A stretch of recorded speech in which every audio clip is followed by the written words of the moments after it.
Saxo Bank, spécialiste de l'investissement et du trading en ligne, vous présente le journal de l'écho.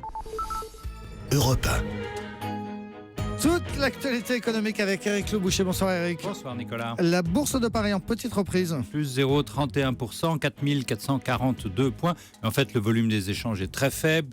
Paris fait comme Wall Street, c'est-à-dire hésite en vérité. L'entreprise du jour, c'est celle du père de Ben Laden. Oui, le groupe saoudien de construction Ben Laden Group aurait donné leur visa de sortie à, tenez-vous bien, 77 000 travailleurs étrangers. Autrement dit, ils sont licenciés et pourraient aussi se séparer de 12 000 Saoudiens, affirme le quotidien El Watan.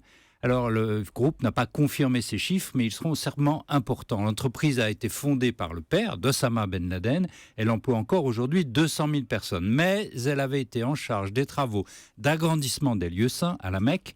Or, la chute en septembre l'an dernier d'une grue à la Mecque avait conduit le roi à écarter ce groupe des appels d'offres publics. À ce bannissement s'ajoute évidemment la faiblesse du pétrole qui force le gouvernement à couper dans les investissements, d'où les licenciements. La personnalité du jour. C'est l'Australien Greg White.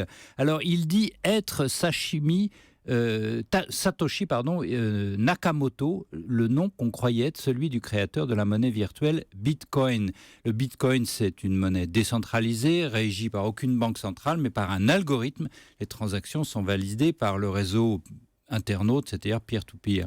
Et en ce moment, un bitcoin, je vous le rappelle, s'échange à $450 environ. Voilà, et on croyait que le créateur était japonais. Non, on découvre qu'il est australien. Le fait du jour, c'est la faiblesse du dollar par rapport au yen et par rapport à l'euro. Oui, le yen est au plus haut depuis 18 mois. Maintenant, il s'échange à 106 yens pour $1.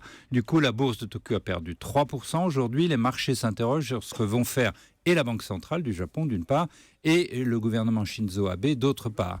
Les marchés japonais sont fermés demain jusqu'à jeudi. Face à l'euro, même constat de faiblesse du billet vert, plus 0,5% encore aujourd'hui pour l'euro à 1,15 contre 1,06 $ en novembre dernier. Même force par rapport à la livre anglaise qui monte de 0,5% à 1,47 $ pour un pound. Globalement, le dollar est au plus bas depuis janvier 2015. Et qu'est-ce qui explique ceci ? La faiblesse de la croissance américaine. On a appris la semaine dernière que le PIB au premier trimestre n'avait cru que de 0,5% en rythme annuel, ce qui est très bas.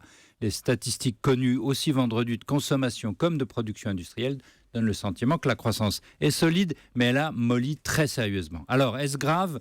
L'euro a gagné 10 centimes, c'est quand même pas mal, depuis novembre, mais c'est pas encore assez pour gêner les exportations européennes. Ce qui est sûr, c'est que la Fed ne veut plus, la Banque fédérale américaine, ne veut plus que le dollar faiblisse comme elle l'avait accepté il y a un an. La croissance américaine lui paraissait alors meilleure. Aujourd'hui, elle ne veut pas d'un dollar trop fort qui freinerait les exportations américaines. Et elle est assez habile et assez forte pour fixer en fait le niveau du dollar par rapport aux grandes monnaies. La BCE européenne n'a rien à dire. Merci beaucoup, c'était Eric Le Boucher.